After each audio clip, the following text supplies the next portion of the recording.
So I have a new kettle I want to share with you today. The Uberleben Kessel. If you're interested in hearing more about this unique product, stay tuned.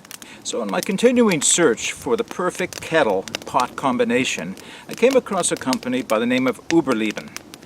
And they have a product called the Kessel. Now, it attracted me, and I think you can see why. It's a kettle with a handle, with a pour spout, but because of the wide opening on top, it should work as a pot. So as you can see, I've been using it for some time and getting some experience with it, and I have a few opinions on it I thought I'd share with you today. But in doing so, I thought it would be best if I compared it against something that you're more familiar with. And of course, that would have to be my longtime favorite, the GSI Catalyst. So I'm going to compare the two of them side by side for size and performance, but then I'm going to show you a couple of unique features I found about the Kessel and how to use it over a fire. Okay, before we get the Kessel suspended over the fire, I thought I'd give you a few close-ups on it. And of course I'm going to post all the information regarding the kettle in the show notes below, including its size, its weight, its diameter, and all that type of thing, as well as the links to Uberleben where it can be purchased. But I wanted to give you a few close-ups of it first. So on top you can see there is a hardwood handle. I've got some thoughts on that. It does work. It's a little tricky if the pot is hot, but the handle itself does stay cool, as you'll see. Inside, what I really like about this, in addition to a welded-on pour spout, are four, if I can get this in focus here, four good-sized holes for straining. So if I'm making a tea from pine needles or spruce or anything else, the needles aren't coming out into my cup. It is a formed or punched bottom, so there are no seams around the outside of it. I like that. And when it's slightly rounded in the corners as well, makes it easier for cleanup, and I don't worry about anything being left over in a seam at the bottom. The handle is rather unique. Put the lid back on. The handle is rather unique in that it rises from the side and goes to just past center over the top. And yes, it is wrapped in paracord, and I'll put the length of paracord on it as well. So the paracord is intended to act as insulation when you're holding on to the handle itself, because the handle is metal. It's two heavy gauge wire bars, or one folded wire bar. And you might ask yourself, won't that burn in the fire? Well, I haven't had that experience so far, and we'll see today as I have it over this fire if the flames get anywhere near it. The handle is removable, and that's kind of unique in that there's a knurled knob right here, a bolt that turns, so that you can turn this down and roll it to the side for storage. Now, in truth, I don't find that saves a lot of space in my backpack, so for the most part I'm leaving it in the upright position. But you could take it right off if you wanted to pack that way, if compactness was an issue for you. My only concern at this point with that knurled knob is that, while it hasn't so far, I wonder if over time, if the resins from the fire and the soot will cause it to jam up and get too tight and unable to open it up. So we'll see over time. But let's get this over the fire. I'm going to show you how I like to suspend it, because it is a little different. It's not something you can put a hook on easily, but I have come up with a few unique ways, so let's do that now. So as you can see, I've got a nice little fire, nothing too big going down here in the fire pit, just a nice little fire for cooking over, and I have my tripod over the fire pit. I have a piece of paracord hanging from the top of the tripod. Normally I would put a toggle on the end of this for most of my pots and slide it through the handle, but as you can see from the design of the kettle, it doesn't lend itself well to a toggle. I did try. I took the paracord off and tried using the toggle inside between the two sides of the handle, but it just doesn't seem to lend itself very well, and then I won't have the insulation. I'm not even sure I needed it, but I didn't like it too much. But you know what? I've discovered a way that makes it even easier to suspend without the use of a toggle. So I have a bowline in the end of my cord, and all I need to do is slide that over the end. Now, the first thing you have to decide or discover is where is the balance point. So it's right over, obviously right over the center of the knob.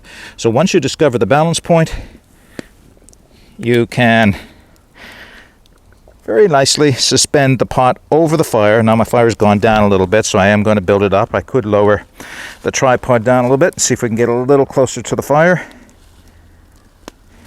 Like that. Lower the back leg down a little bit. There. And it suspends quite well. So I'll show you the other way in a minute, but right now I'm putting this kettle on to prepare some lunch, so I think I'll do that, and then I'll show you the second way to suspend the pot over a fire when I go to make my coffee. All right, checking to see whether or not your water is boiling, or check on the contents of your pot while it's still suspended over the fire. It's a little different with the Kessel. Normally with a lot of my pots, there's a ring on top, including the GSI kettle, that I can reach in with a stick and lift it off while it's over the fire. Not so with the Kessel. With the Kessel, I'll have to reach in and lift the lid off. And I can see now my water is boiling quite hot, or quite hard there, which is great, so I can start my lunch up. But I have a glove on to do that. Now, the wood is cold enough to touch, but of course the lid isn't, and I've learned that the hard way, so it's much better to do it with a glove on. Of course, even better is to take this right off the fire, as I'm going to be doing in a moment. And let's just check. Yep, that's very usable. I can touch that without burning. It's warm, but the paracord is doing its job, so I'm going to put that back on while I get my lunch prepared to put in the pot, and then I'll show you while I do that. All right, kettle off the fire. Just take the lid off. Set that aside. My water's hot. I just wanted to show you using the kettle, or putting my lunch in the kettles. So lunch today is another one of my mixed dehydrated soups. This one has a jambalaya soup base, and I have about a little over 500 milliliters of boiling water right now in there. So it'll take a few minutes for that to rehydrate. There's some large pieces of textured protein in there, just something I used to have. So this was a vegetarian meal, because I'm going to turn it into a meaty meal with a couple pieces of pepperoni. So I'll cut those up right into it. So you can see this is where things are a little awkward with the handle. Not excessively so, but they have, gets in the way a tiny bit. And it would not be very convenient to try to use that knob while it's hot to get the handle out of the way. But that wasn't so bad. All right, I can give that another little stir. Put it back on the fire. Raise it up a little bit so that it's not going to scorch it. I'll have some lunch and I'll bring you back for the second way to suspend it. Okay, lunch is ready, and this is the other thing I wanted to show you with the pot, is that putting like a stew or a soup or anything like I have here from the pot into a bowl. Do it from the side. That's the easiest way. Oh, I think I made too much here. Holy smokes. Didn't calculate that water out right. All kinds of rice and quinoa and kasha. Alright, I made enough for 2 people. But you can see it's not that hard to hold the pot from the side to pour it. In fact, it's quite easy, quite convenient. And because the handle is stable, I don't have to worry about the thing tipping on me like you might if you don't have some type of a bail on your zebra billy pot that you have stabilized somehow with clips or something. This works quite a bit easier in that respect. Okay, I have a bit too much food here. I'm going to have to do something with it. I've also got to clean my pot out before I put it back on the fire to boil some water for my coffee. Okay, my lunch is still cooling down, and I had to put a few more sticks on the fire, of course, to bring it back up to heat for my water for my coffee. But I thought I'd take a second before I do that just to show you some comparisons between the 2 kettles. So on my left is the GSI Kettlist, long-time favorite. I've had this for I can't tell you how long, and it's served me so well. And of course on the right is the new pot, the Kessel from Uberleben. And they're both empty right now, and just to give you a little bit of I put the weights, like I mentioned before, below. The Uberleben is a little heavier, and that's because it's a bit of a thicker gauge stainless steel than is the Kettlist. The Uberleben's capacity is a little more than the Kettlist is as well. Otherwise, sidewise, let me see if I can put the pots to bottom to top.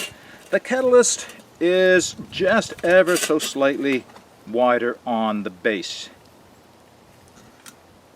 Of course, one of the things I have said that I have done in the past with the Kettlist is I have used it as a pot, as I just did to cook my lunch, and it works well, but it's not perfect for a couple of reasons. Obviously, the taper on the top part here of the kettle makes it a little difficult to pour things in and out of into a bowl if that's how you're going to serve it.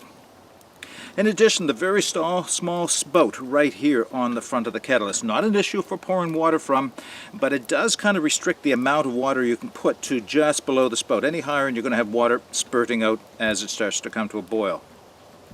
There's a lot to be said for the folding bail on top of the kettlist, in that not only does it fold down out of the way and lock in place, but it's designed to be hung either by a hook or by a toggle very easily.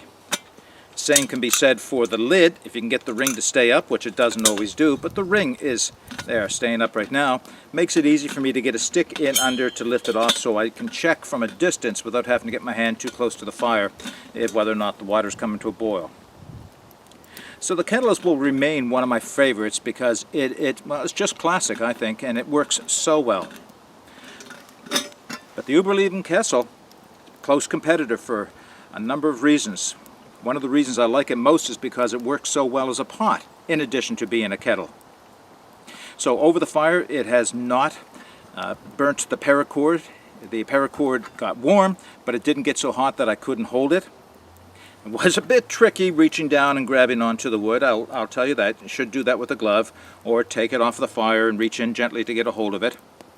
It's not that the wood was hot, it was that the pot was hot. So if your fingers migrated down and touched the top of the lid, yeah, they were pretty hot. Pouring water from this is very easy with that front spout, as you're going to see in a minute when I go to make my coffee. And so far, the knurling on the end of the bail here has not gummed up so that I can't move it out of the way. It cleaned up very easily. Now, I didn't scorch. Occasionally I have done that, scorched my meals inside of pots, not this one. But they can be work to get the scorched materials out, so you always have to be careful not to overheat your meal. But with this pot, if I did do that by mistake, this one should be a lot easier to clean. Certainly easier than it would be in the kettlist. All right, let's get this back on the fire for coffee. So there's a couple of ways I could have done this. Certainly I could have taken a much longer stick, planted it in the ground, secured it on the base end, placed it over a Y stick, then I could have suspended the stick up over the fire. And that would have worked. I just chose to go very simple. So I have a stick that's sitting right on the rocks, right over the fire, a little less adjustable, but it works out just the same, because it's the principle that I wanted to show you on how to suspend the Kessel over the fire. So it's as simple as reaching over, finding the balance point, and placing it on the stick. Much easier this way to get it on and off of the stick. So right now it's sitting perfectly stable over the fire. It's just in the flame perfectly, and I'll be able to take it on and off to pour my coffee or the water for my coffee for, which I'm going to do in a few minutes time when this comes to a boil. All right, my water's hot. Use my cookser that I made. Ooh, you can see how hot it is. See how well it pours? I would recommend, if you're pouring any steeper than what I have it now, that you do what I'm doing, which is to put your finger on top of the lid top there, just to keep it from coming off. But there we go. All right, so I'll sit back and have my coffee, and we'll close this video up. Okay, let's wrap this video up. The Uberleben Kessel. Do you know what? I actually do very much like this kettle. It pretty much does serve as both a kettle and a cooking pot, just the right size. Now, it won't serve a number of people as far as a cooking pot goes, but it will serve, you know, at 1.1 liter. That's enough water for a couple cups of coffee at least. It's small enough that it packs away quite nicely. I showed you how the handle folds down. One thing I haven't shown you yet is the stuff sack that came with it. It's quite a good quality canvas stuff sack. Now, one of the things they do show on the Uberleben website is using the stuff sack as a tinder bag. Well, you can if you want, but you know what it's ideal for? Dirty pots. And that's where my dirty pot is going to go right now, is back inside of the stuff sack, so it doesn't get the inside of my pack dirty. And like I said, you could fold the handle down, but for me, leaving the handle up is not an issue. It's going to pack inside of my bag quite well. Okay, I do like this kettle. I like it a lot. I can recommend it. I can say the quality is definitely there, as is the functionality. It's up to you whether or not it's something you want to look at, but if you do, the links are in the video or in the show notes below. So this is just one of a couple of products that have been sent to me by Uberleben for testing. I'll show you the rest of those at another time. But until then, get out and explore. Take that path less traveled. It'll make all the difference. Bye for now.